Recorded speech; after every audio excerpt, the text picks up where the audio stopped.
The Lamentations of Jeremiah. Chapter 1. How the city sits solitary, that was full of people. She has become as a widow, who was great among the nations. She who was a princess among the provinces has become a slave. She weeps bitterly in the night. Her tears are on her cheeks. Among all her lovers, she has no one to comfort her. All her friends have dealt treacherously with her. They have become her enemies. Judah has gone into captivity because of affliction and because of great servitude. She dwells among the nations. She finds no rest. All her persecutors overtook her within the straits. The roads to Zion mourn because no one comes to the solemn assembly. All her gates are desolate. Her priests sigh. Her virgins are afflicted, and she herself is in bitterness. Her adversaries have become the head. Her enemies prosper. For Yahweh has afflicted her for the multitude of her transgressions. Her young children have gone into captivity before the adversary.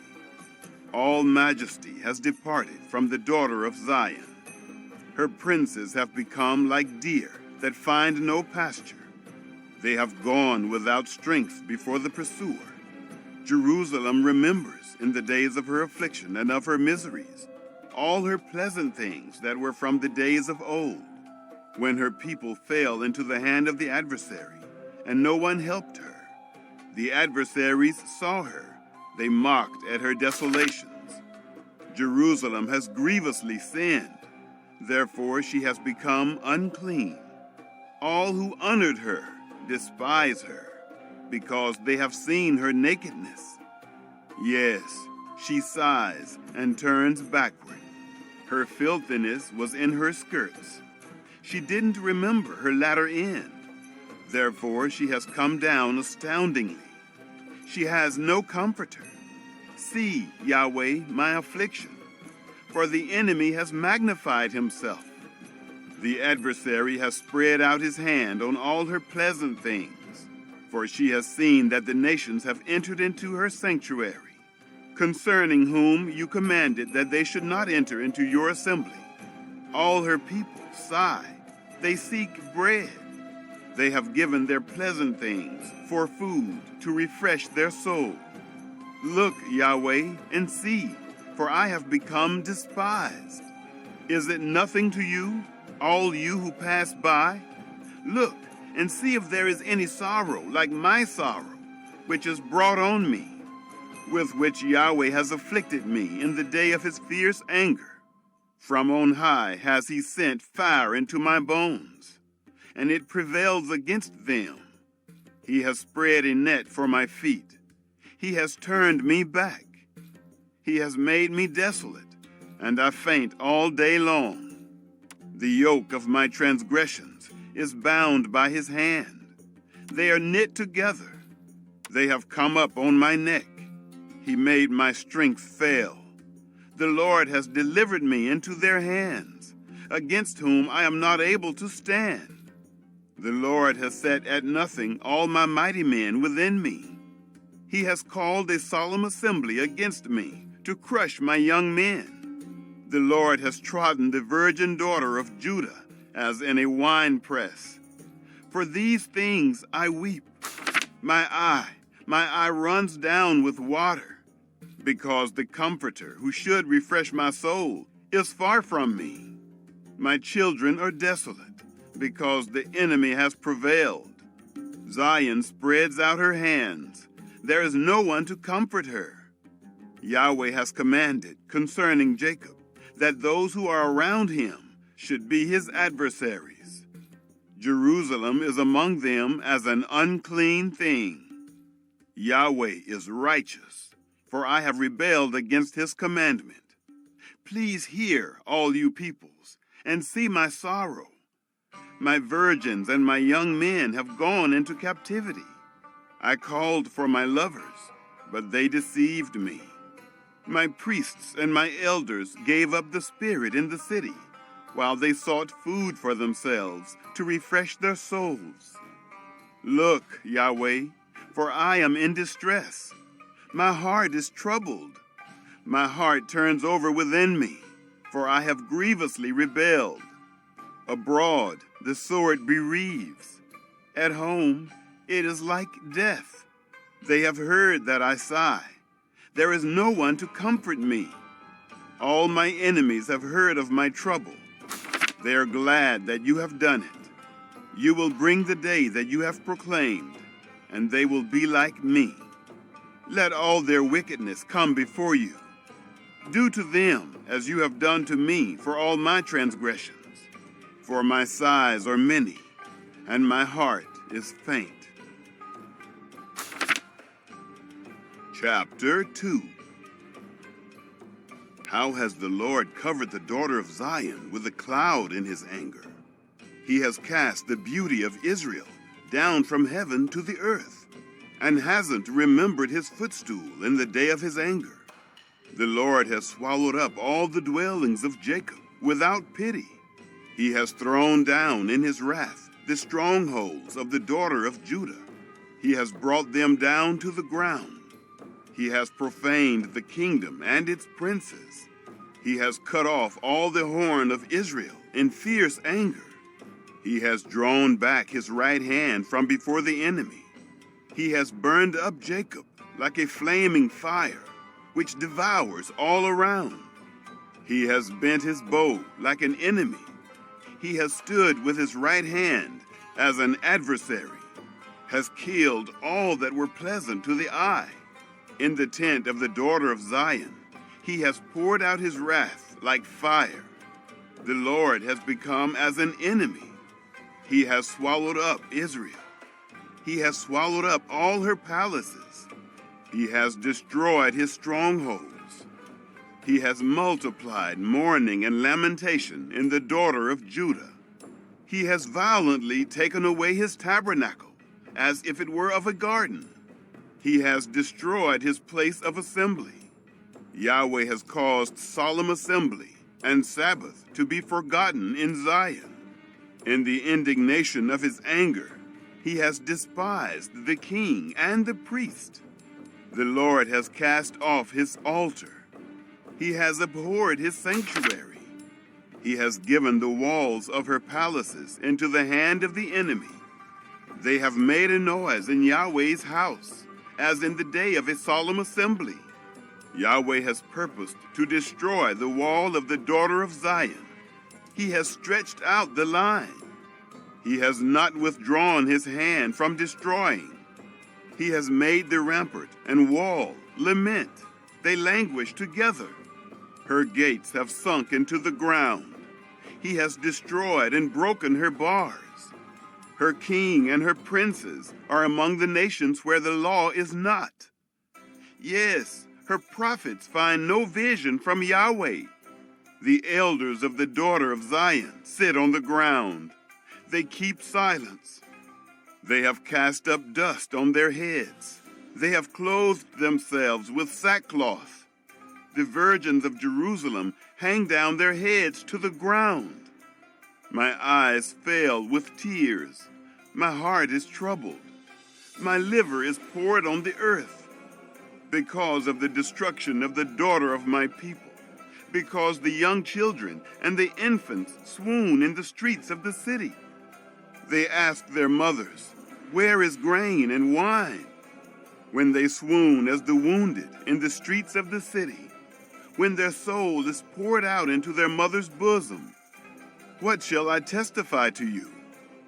What shall I liken to you, daughter of Jerusalem? What shall I compare to you, that I may comfort you, virgin daughter of Zion? For your breach is as big as the sea. Who can heal you? Your prophets have seen false and foolish visions for you. They have not uncovered your iniquity to reverse your captivity, but have seen for you false revelations and causes of banishment. All that pass by clap their hands at you. They hiss and wag their head at the daughter of Jerusalem, saying, Is this the city that men called the perfection of beauty, the joy of the whole earth? All your enemies have opened their mouth wide against you. They hiss and gnash their teeth. They say, "We have swallowed her up. Certainly this is the day that we looked for. We have found it. We have seen it." Yahweh has done that which he planned. He has fulfilled his word that he commanded in the days of old. He has thrown down and has not pitied. He has caused the enemy to rejoice over you. He has exalted the horn of your adversaries. Their heart cried to the Lord, "O wall of the daughter of Zion, let tears run down like a river day and night. Give yourself no relief. Don't let your eyes rest. Arise, cry out in the night, at the beginning of the watches. Pour out your heart like water before the face of the Lord. Lift up your hands toward him for the life of your young children, who faint for hunger at the head of every street. Look, Yahweh, and see to whom you have done thus. Should the women eat their offspring, the children that they held and bounced on their knees? Should the priest and the prophet be killed in the sanctuary of the Lord? The youth and the old man lie on the ground in the streets. My virgins and my young men have fallen by the sword. You have killed them in the day of your anger. You have slaughtered and not pitied. You have called, as in the day of a solemn assembly, my terrors on every side. There was no one that escaped or remained in the day of Yahweh's anger. My enemy has consumed those whom I have cared for and brought up.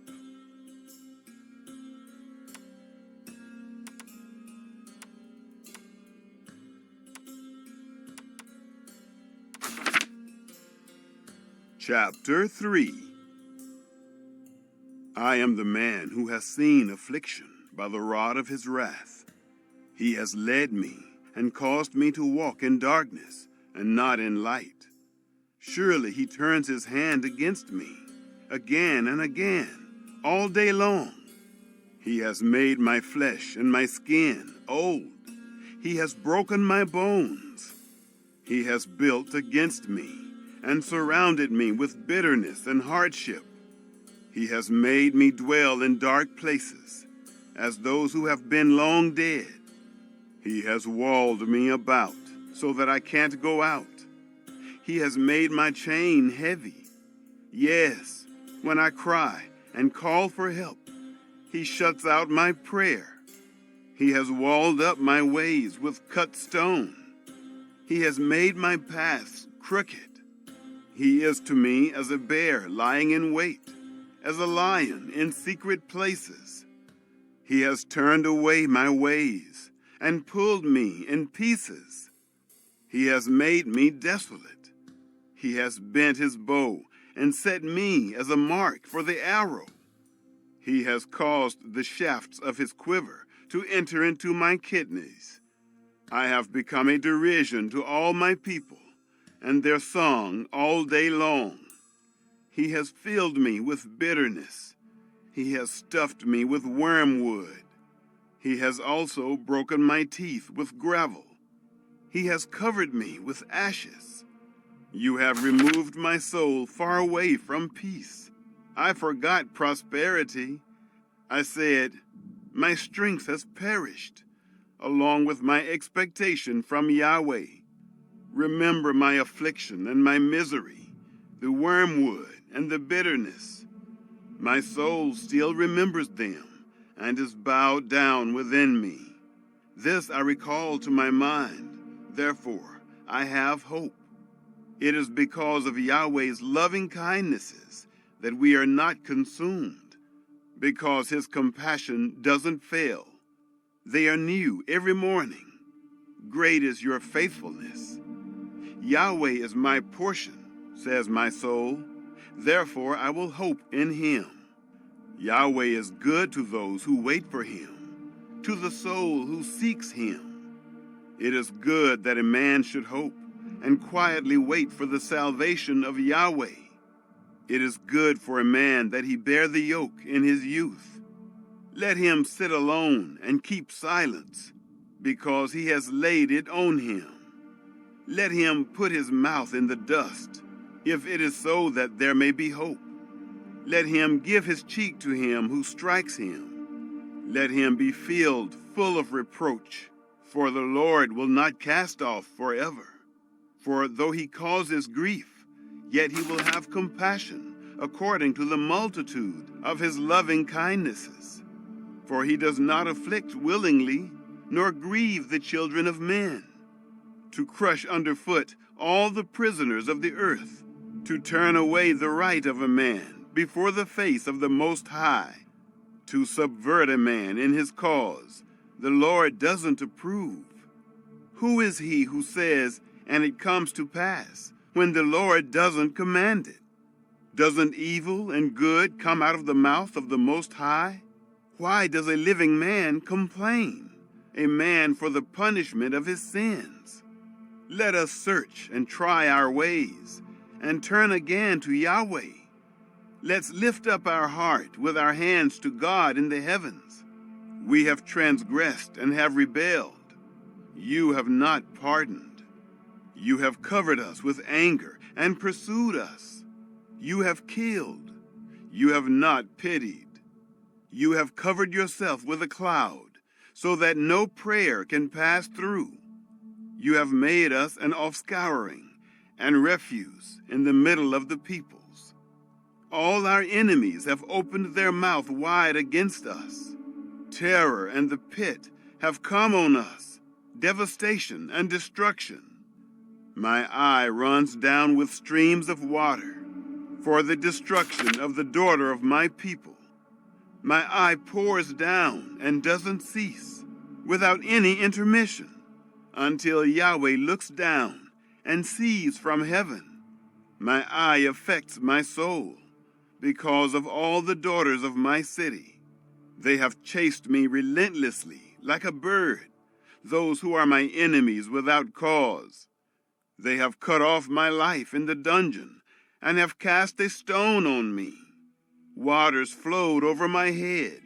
I said, I am cut off. I called on your name, Yahweh, out of the lowest dungeon. You heard my voice. Don't hide your ear from my sighing and my cry. You came near in the day that I called on you. You said, don't be afraid. Lord, you have pleaded the causes of my soul. You have redeemed my life. Yahweh, you have seen my wrong. Judge my cause. You have seen all their vengeance and all their plans against me.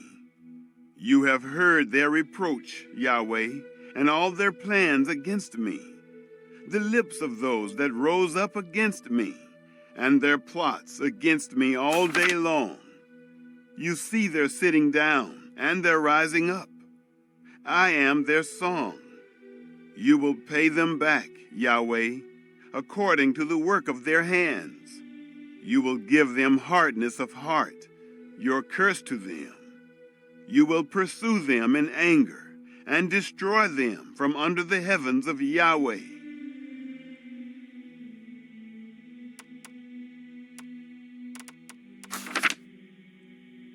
Chapter 4. How the gold has become dim. The most pure gold has changed. The stones of the sanctuary are poured out at the head of every street. The precious sons of Zion, comparable to fine gold. How they are esteemed as earthen pitchers, the work of the hands of the potter. Even the jackals offer their breast. They nurse their young ones. But the daughter of my people has become cruel, like the ostriches in the wilderness. The tongue of the nursing child clings to the roof of his mouth for thirst. The young children ask bread, and no one breaks it for them. Those who ate delicacies are desolate in the streets. Those who were brought up in purple embrace dunghills. For the iniquity of the daughter of my people is greater than the sin of Sodom, which was overthrown as in a moment. No hands were laid on her. Her nobles were purer than snow. They were whiter than milk. They were more ruddy in body than rubies.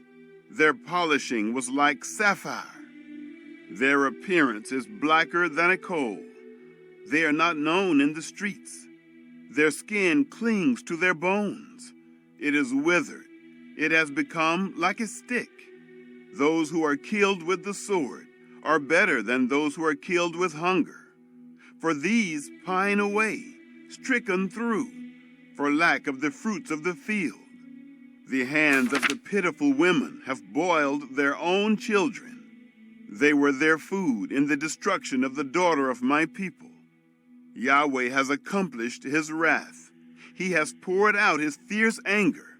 He has kindled a fire in Zion, which has devoured its foundations. The kings of the earth didn't believe, neither did all the inhabitants of the world, that the adversary and the enemy would enter into the gates of Jerusalem. It is because of the sins of her prophets and the iniquities of her priests that have shed the blood of the just in the middle of her. They wander as blind men in the streets. They are polluted with blood, so that men can't touch their garments. Go away, they cried to them. Unclean, go away, go away, don't touch.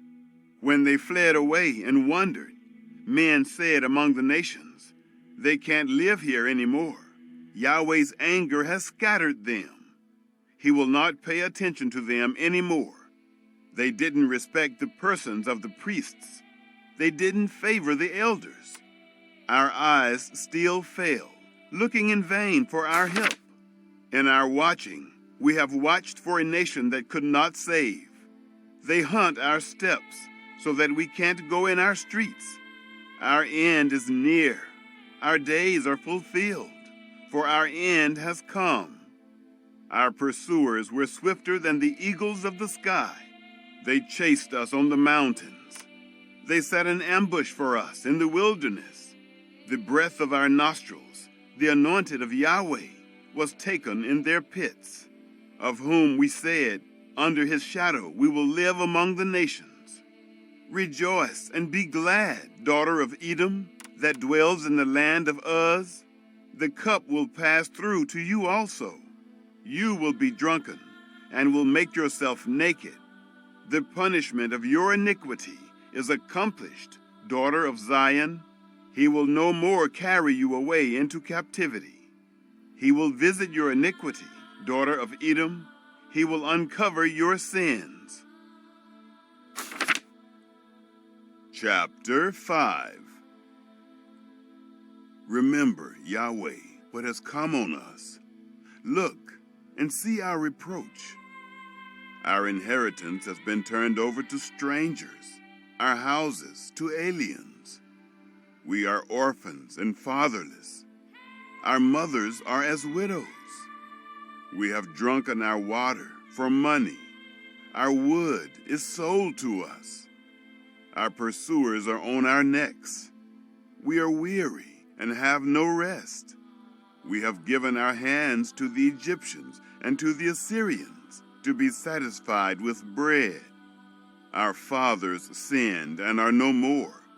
We have borne their iniquities. Servants rule over us. There is no one to deliver us out of their hand. We get our bread at the peril of our lives because of the sword of the wilderness. Our skin is black like an oven because of the burning heat of famine. They ravished the women in Zion, the virgins in the cities of Judah. Princes were hanged up by their hands. The faces of elders were not honored. The young men carry millstones. The children stumbled under loads of wood. The elders have ceased from the gate, and the young men from their music. The joy of our heart has ceased. Our dance is turned into mourning. The crown has fallen from our head. Woe to us, for we have sinned. For this our heart is faint. For these things our eyes are dim. For the mountain of Zion, which is desolate, the foxes walk on it. You, Yahweh, remain forever. Your throne is from generation to generation. Why do you forget us forever and forsake us for so long a time? Turn us to yourself, Yahweh, and we will be turned. Renew our days as of old. But you have utterly rejected us. You are very angry against us.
Música também.